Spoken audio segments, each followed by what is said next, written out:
Sabres are back to work, and they worked the New York Rangers on Saturday, plus another Amerks win, Devon Levi Player of the Week. I got a couple of thoughts on what's going on down in Rochester, what's continuing to go down, and then also a look at the standings from a new perspective that I'm going to incorporate for myself. You feel free to choose if you want to or not. I think it's a better way to stay engaged in these games and a little more positively in the standings. I'll explain coming up on today's episode of the Locked On Sabres podcast.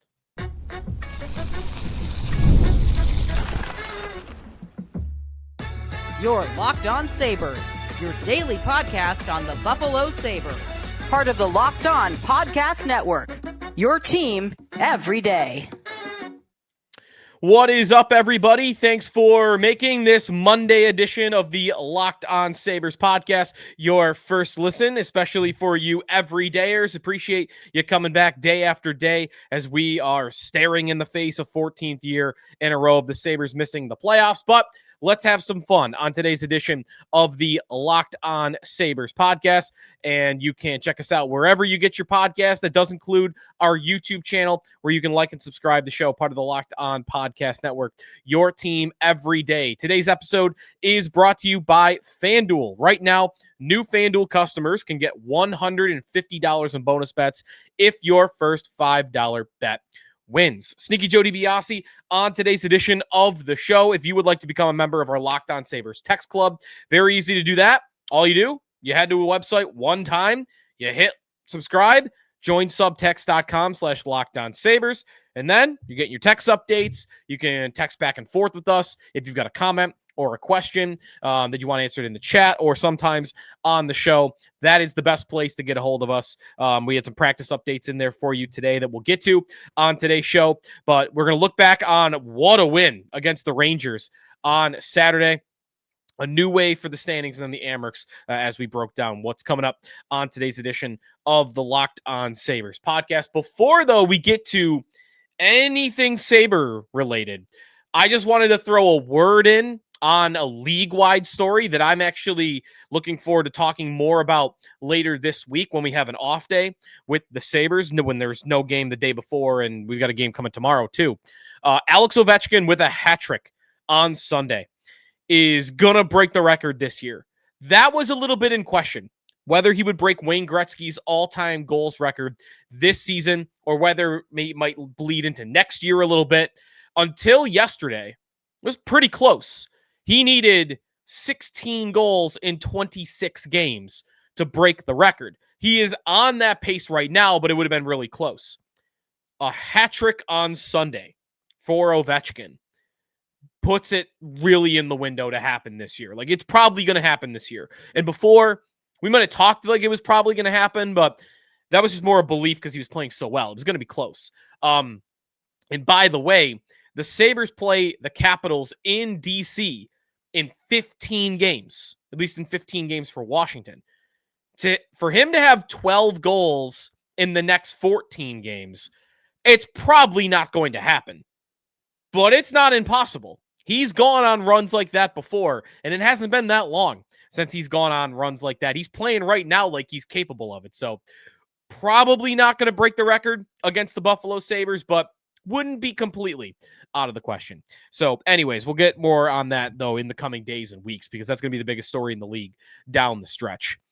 Before we get to anything about the game specifically on Saturday, even though these injuries happened in the game, Sabres had practice on Monday. And the two negatives that did come out of that game against the Rangers, Jason Zucker took a puck early on in the game, and he was not at practice on Monday, but he's going to be fine. Should be good to go on Tuesday night. We'll update you that tomorrow, though, if that changes. And then Alex Tuch, third period, crashed really hard into the boards, got hit into the boards, I should say, with his back to the boards, and it looked like his tailbone hit where the boards meet the glass, and went down in a lot of pain and was on the ice for a while. It looked to be really serious, and it still might be. The fact, though, that he didn't practice Monday, my original thought was, ooh, okay, this could be a long time. But then Lindy saying that he wouldn't know about Tuch for tomorrow's game until tomorrow makes me think It's not serious at all. It might hold them out for a game or two, but again, we'll see how that comes. So those were like the only negatives. Everything else in that game on Saturday, the Sabres' first game back from the Four Nations break, was awesome. 5-0 after the first period. The Sabres continue to be, and this is statistically true, the best team in the NHL this season in the first period. That's not an exaggeration. They are the best team in the NHL in the first period this season. They're so bad in the second and third that's why we find themselves in the standings the way they are. But that trend continued. It was their best first period maybe of the season, scoring 5 goals. Now, on the scoreboard they did play well, but they got some breaks, right? Igor Shesterkin, I don't understand it. He's one of the best goalies in hockey, except when he plays the Sabres, because that's twice now he's been pulled when playing the Sabres. He has not played well against them. And in this game, I mean, he was horrible. He got pulled early on for good reason. I mean, the Sabres deserve credit for their first goal, under 2 minutes to play, under 2 minutes into the game. Jack Quinn comes down on a 2-on-1 after a Keandre Miller turnover, and it's just a horrible shot. Like, Quinn completely flubs it, fans on it even though it's in his wheelhouse. It was very strange. It ends up being a changeup or a knuckleball, but not on purpose. I think Quinn is trying to rip it, and the puck just doesn't come off his stick the right way, and it slowly slides along the ice and past Shesterkin. And it's maybe tough in the sense that Shesterkin is never expecting a shot that slow and along the ice. But come on, man. There was nothing on that shot. You got to make that save. Then you get another goal where he is kind of standing up, the tip in front of the net by McLeod, and he's not down in time. Positionally, he's way off. The Thompson goal where Tage makes a great play. Again, like, the Sabres deserve some credit for these plays, but they also are getting a little bit of a break from the goalie on the other side. Thompson chips it in. He goes in. He wins the battle in the corner. He comes away with the puck. He shields Adam Fox off, and he takes it hard to the net. But he doesn't get anything on it. He doesn't lift it, I should say. He, shoots it along the ice. Shesterkin should make that save too, and it's just like an easy one that goes through him. So he was really off. But again, Sabres were great. Sabres were great in that period. Thompson, Dahlin, McLeod, all getting 2 goals in this game. And those 3 are all 3 super positive stories this year. Dahlin has been an elite defenseman all year long. Thompson is on a 50-goal pace right around, and that continued with 2 more goals to get to 28 on the season. And now Ryan McLeod. Ryan McLeod, 2 more goals, has set his career high in goals for the Buffalo Sabres with 14. His previous high with the Edmonton Oilers was 12. McLeod's been awesome. McLeod has been awesome. He did, other than that 30-game, whatever the number was, stretch in the middle of the year where he hadn't scored a goal. And even remember, when we spoke about him during that period, he was still playing really well defensively. He was still giving you value. He's not a guy that just, if he's not scoring, he's giving you nothing. He's giving you faceoffs. He's giving you the defensive center role. He's playing very well on the penalty kill. He does a little bit of playmaking, not incredibly well, but he's the whole package when he is scoring. And he's scoring. He is scoring 14 goals. He's on about a 20-goal pace. And as Matthew Savoy gets called up by the Edmonton Oilers and is playing with Leon Draisaitl, it's a little bit of who won the trade looking back and forth. And right now, it might look like a little bit of a win-win. Everyone's happy. Everyone got what they wanted, right? Edmonton didn't have a place for McLeod in the lineup to do what he's doing right now. So they go and get a prospect who, Savoy's doing great. AHL All-Star, really good season down there. He gets called up. He gets an assist on a Draisaitl goal on his first game of the NHL. He's got 1 assist in 2 games. And McLeod, meanwhile, has been everything the Sabres could ask for in a third-line center. The goals is only one part of that. If you look at his evolving hockey card, which could not look better, goals above replacement. I mean, look at all the blue here. If you're watching along on YouTube, you can see it. If you are not a frequent watcher of YouTube, our YouTube channel, you can check it out. 78th percentile goals above replacement offensively, 91st percentile defensively. Awesome, right? Could never in a million years have asked for a player that good.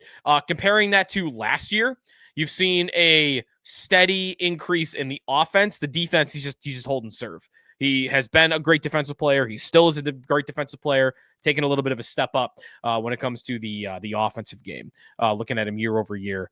2 years ago, 43rd percentile offensively. Last year, 57th percentile offensively. And then this year, he is in the 78th percentile offensively. So great season for Ryan McLeod. Hope that continues.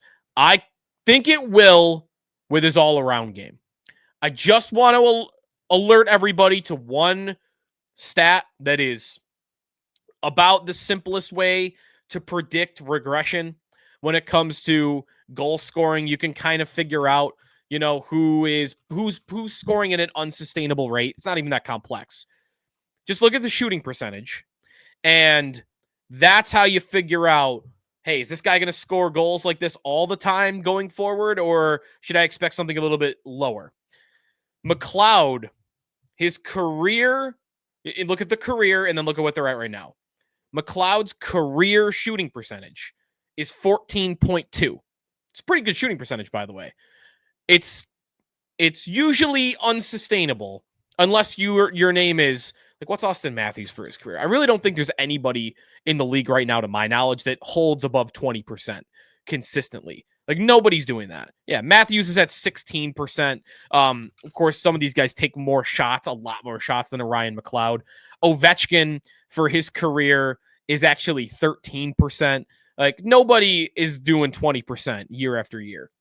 And McLeod this year is at 25% shooting percentage. He's scoring on a quarter of his shots on goal. So that's not going to hold up. It's not going to hold up. And you know what? I should give him a little bit more credit. What's the actual pace? Because I just said 20, but I think it's actually higher than that. 14 goals in 52 games. He's currently on, 22 goal pace. So good for him. If he becomes a guy that mixes in a 20-goal season every now and again, every third year, every fourth year, you take that. Just keep in mind, though, next year, whenever we get there, don't expect 20 goals every year from him. Unless he's going to get a ramp up in ice time and a ramp up in shooting quality, 25% is going to come down.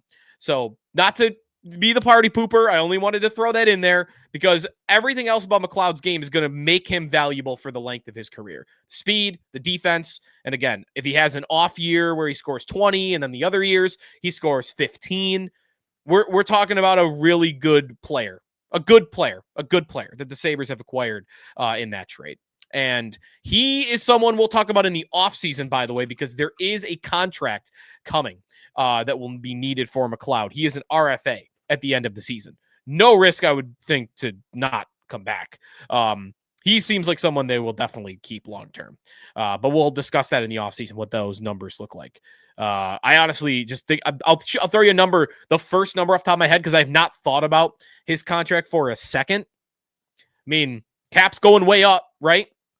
And he gets paid right now $2.1 million. 4? How's 4 sound? $4 million a year. You want to do 3 years? You want to do 5? Whatever you want to do. 4 is just the first number that pops in my head. So the Sabres get the win 8-2. They ran away with it late. Thompson, McLeod, Yoki Haru in the third period. Zach Benson continues to be hated by officials. I don't understand it. There's a 10-man melee going on in the corner in the third period, and Zach Benson's the only one that gets a penalty. All right. Still drives me crazy. I have no idea why. No official has been asked the question. Why do they treat Zach Benson differently? It's been happening for 2 seasons now. I don't understand it. When we come back, let's get to a new way of looking at the standings and an interesting question that I asked the texters and on Twitter that I want to get people's opinion on that I think might keep you a little bit more engaged. It's going to keep me a little bit more engaged for the standings specifically, not just the games. That when we return here on the Locked On Sabres podcast.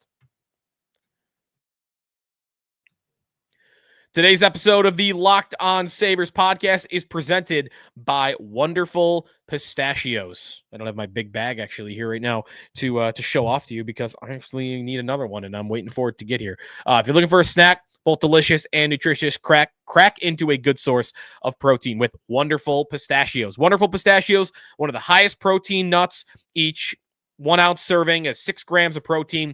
That gives you over 10% of your daily value. Plus, they are packed with fiber and better for you unsaturated fats to help keep you feeling fuller longer. I've been doing Whole30 for a lot of this year, and you can only eat certain things. Pistachios falls into that category. Great substitute for any sort of salty snack that you might be what you go for. Get snackin', get crackin' with the snack that packs a protein punch. Visit wonderfulpistachios.com to learn more. Again, that's wonderfulpistachios.com. Sneaky Joe DiBiase back here on the Locked On Sabres podcast as we roll into the final 6 games before the trade deadline. We are very close to the trade deadline. We are not there yet, but we are definitely getting close. And that will be Jason Zucker. That will be Jordan Greenway that we talk about. There'll be more, though, on a couple other shows when we get to a little bit later in the week. We'll talk some trade deadline. And then next week, we're going to talk a lot of trade deadline for sure. Now, Sabres win over the Rangers. They get the win. And all right, good. Rangers are bad, by the way. They're bad. Their players that were at the Four Nations are bad. They're a bad team. Chris Drury might get fired at the end of the year, and honestly, he probably deserves to get fired. The Sabres, are now 11 points out of a playoff spot that is currently owned by the Senators. If you want it, they do have 2 games in hand over Ottawa. In fact, they have games in hand over everybody ahead of them. This is not the new way of looking at the standings, by the way, is looking at games in hand. We've done that. We've done that a million times over the years. Today is actually the 2-year anniversary of the Ilya Lyubushkin goal in Tampa Bay, right? What a moment. One of the top moments that we've had during this playoff drought, like in terms of feeling good. That goal, I looked up what the standings were after that game 2 years ago in Tampa. And the Sabres were not in a playoff spot by points, but they were by point percentage. They were behind the Islanders with 5 games in hand, only down 3 points. So we've done the games in hand exercise for all time. For that, real quick, before I get to my new way of thinking about the standings and my question that I asked to the listeners today, 55 games played.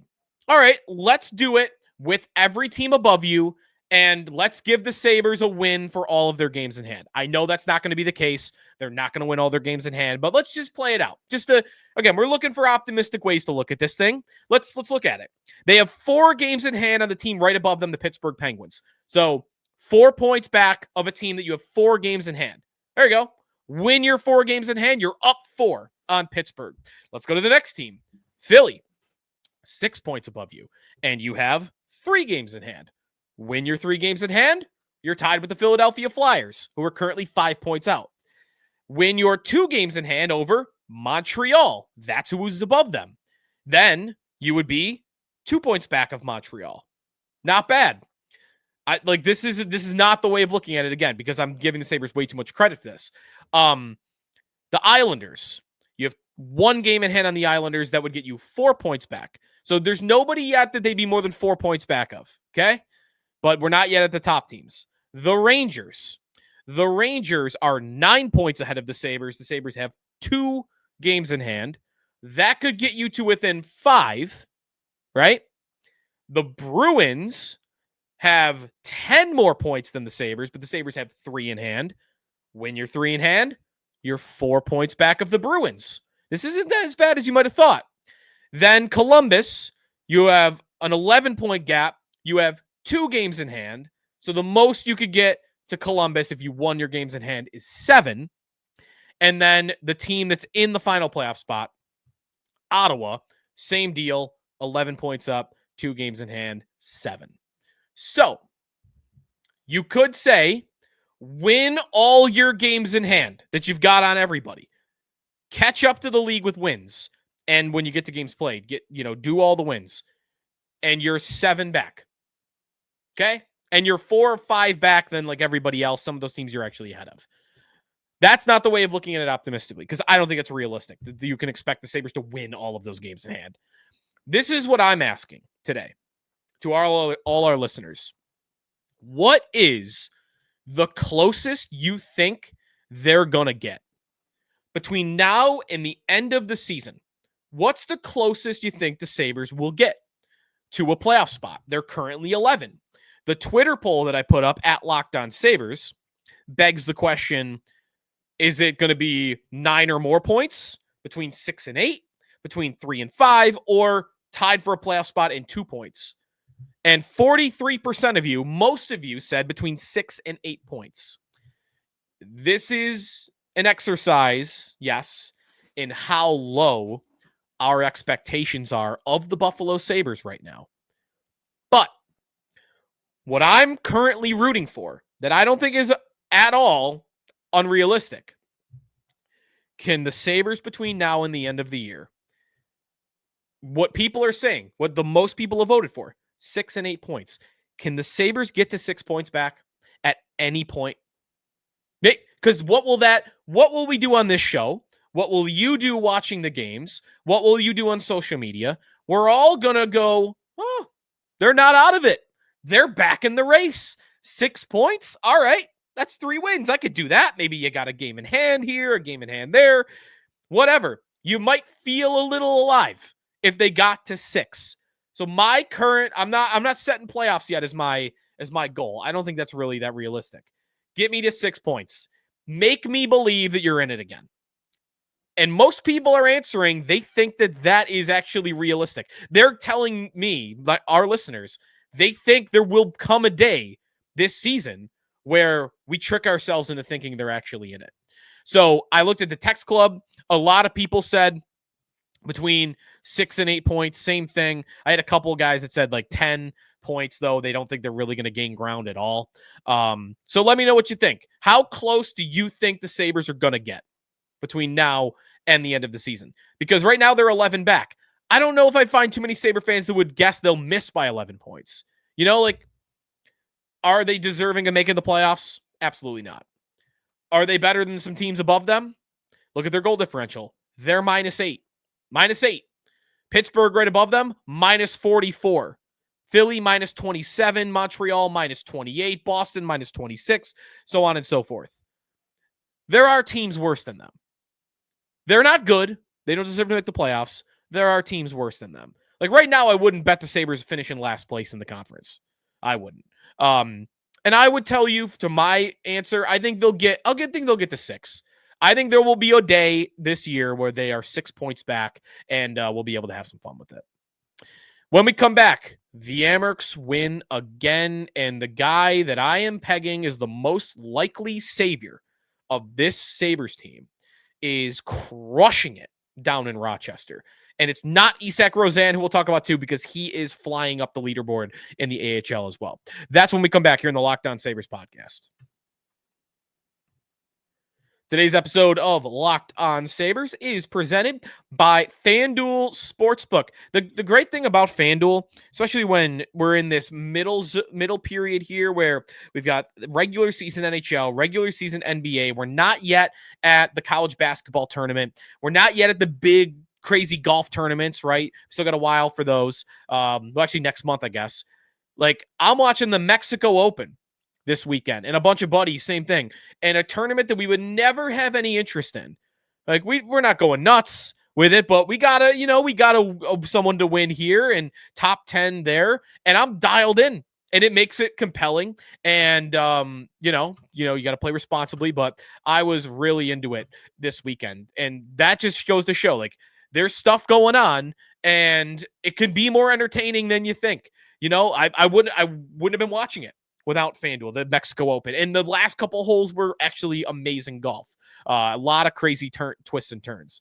So check out FanDuel, whether it is the NBA, the NHL, all the college basketball that's going on right now. With FanDuel, you can place live bets throughout the game. So even if you miss the opening tip-off or face-off and you want to bet on a fourth quarter or a third period comeback, you could stay in the action. And if you're looking for a bigger payout, you can even combine your live bets into a same-game parlay. Right now, new FanDuel customers can get $150 in bonus bets if your first $5 bet wins. Just visit FanDuel.com to join today. That's FanDuel.com for your shot at $150 in bonus bets. Make every moment more with FanDuel, the official sports betting partner of the NBA. Back here on the Locked On Sabres podcast as we wrap things up with a little bit of an Amerks report, an Amerks update. I am getting pretty fired up about the Amerks as they continue to be in first place in the AHL. They have a 3-point lead on anybody else in the league. Right now, the second place team, I believe, is Hershey and Laval. The Rocket are in second place right now in the AHL. Another win by the Amerks this weekend, 1-0. No goals scored. It was a 1-0 shootout win. But what that means is you had another Devon Levi shutout. He continues to be one of the best players in the entire AHL. He is heating up down the stretch. If you remember when we went through some of his numbers earlier in the season, his AHL numbers, they were really good. But like last year, he was second in the league in save percentage, right? When he was down there. This year, he was hovering a little bit lower than that, around 10th, 11th, was kind of dependent on where he was. Right now, Devon Levi finds himself 6th in the AHL when it comes to save percentage. He finds himself 3rd in goals against average. And actually, I hadn't looked at shutouts, but right now he is tied for the league lead in shutouts. Ken Appleby of the Charlotte Checkers has 5, as does Levi. So 5 shutouts in 26 games. A lot of those guys below him have actually played more games, right? Like 30, 29, whatever. So Levi has been awesome for the Amerks. He continues to kind of be the engine. Like, I think he is really the biggest reason they're number one. This has been a very good team for 4 years now, really. Maybe even a little more than that, where they've consistently been in the playoffs. They went on that one really deep playoff run 2 years ago. But those teams had the good talent up front, but they lacked that star goalie. And Levi is really giving that to them right now. So that is why I'm thinking about them winning the whole thing, winning the Calder Trophy. Also, Calder Cup, excuse me. We get that easily mixed up. There has to be 2 hockey trophies named Calder. Anyways, the other guy, before we leave Levi, AHL Player of the Week. Named AHL Player of the Week for his phenomenal games that he's had. There is a great save, actually. We want to watch the Amerks highlights back on YouTube. They're there. He stops Alex Nylander of Toronto on a breakaway. And when you watch this save, it's not even like the most spectacular save, but what it really shows is how much lateral quickness Levi has. Because after the puck goes around behind the net, he makes a breakaway save on Alex Nylander. Puck goes around behind. And it's just so crazy to watch how swift he is at moving back over to the other post. His movement is incredible. I really think, maybe I'm over-exaggerating how good he is and how good he could be. I still believe he could be a top 5 goalie in the NHL. And because I believe that, I think he's the Sabres' most likely savior. That doesn't mean he'll be the best player, or that he'll be the biggest contract, or even, whatever. Better than Dahlin, better than Tage. I think he's their most likely savior because Tage's already here and playing great. Dahlin's already here and playing great. Like, those aren't changes between now and next year and the year after and the year after. The one guy that could show up and just change the whole thing, in my opinion, is Levi. Someday being a top 5 goalie for the Sabres, being top 10 even at least. At least what Ryan Miller was. The Charging Buffalo pointed out on Twitter, Levi's got the exact same goals against average and save percentage as Ryan Miller did in his career in the AHL. Exact same. The only thing about that, though, if I'm right, if Levi becomes the savior and he gives the Sabres a level of goaltending that even Luukkonen hasn't given them, if he could do that, I just can't tell you when that's going to happen. He's only 23. Miller didn't do that until later in his 20s. So if it's going to take Levi 3-4 years to give you that level, you can't just sit around and wait for it. You got to do something in the meantime. Not necessarily in goal, but you got to make the playoffs before that. So I'm all to say, I think he's going to be great still. But I wouldn't, goalies are so tough to predict. I wouldn't want to tell you when that's going to happen. It could be next year. It could be 2029 for all I know. The other thing with the Amerks is that Isak Rosen, who the name continues to change back and forth. I heard 3 different pronunciations this week. I really should just trust the Amerks on it, what Don Stevens is doing when he's calling the game. But Rosen is number 2 in the AHL right now in total points and in goals. 25 goals, 48 points in 48 games. I looked today. I Googled. I went, does the AHL must have an MVP trophy, right? And because I've never heard it referenced, not me personally, I'm not as big of an AHL fan as, some of the guys, the prospect guys, especially that cover the Sabres. The Les Cunningham Award, the AHL's most valuable player. Maybe one reason why, if you're a Sabre fan, you didn't even know there was an AHL MVP, or maybe you just assumed it and you hadn't heard about it, is there has not been a Rochester American to win AHL MVP since Jody Gage in 1988. It has been almost 40 years since an Amerks won MVP. I don't know anything about what they usually do for the process of voting for AHL MVP and who normally wins it. I mean, I would assume it's similar to other leagues. We're just, all right, it's hockey. I mean, this guy's top 3 in scoring and his team is number 1 in the league. So, all right, MVP candidate. I don't see why Isak Rosen isn't an MVP candidate. I until I'm told otherwise, I'm pretty sure he would be. So maybe he's got a shot at that. It would be kind of crazy, right? Like, I wrote him off beginning of the year, although I will say I wrote him off as his status as being like an important NHL player one day. If he wins AHL MVP, that might cause us to maybe second guess myself on that. I say others because others, I'm sure, share that opinion. I've heard it. I guess what I'm wondering is, should that change anything if he were to win that award? Because when you see him called up for the Sabres, you just don't really see much. It's been a very limited amount of ice time that we've been able to see it, but just keep an eye on that. I'm going to ask around, ask some of the guys that cover the Amerks. Like, is he got a real shot at this, winning AHL MVP? Because that would be pretty cool, I think. All right. Good for the Amerks, and we'll continue to watch them and cover those games, especially as we roll towards the AHL playoffs. Sabres and Ducks tomorrow, 7 o'clock. We'll talk a little bit more about Anaheim. Trevor Zegras is got a hearing coming for an interference hit, and he might be facing a suspension. So a guy who's kind of been a trade candidate for the Sabres that we've talked about over the last year or two, we might not see tomorrow against the Ducks. But hey, for the Sabres' sake, that's a good thing.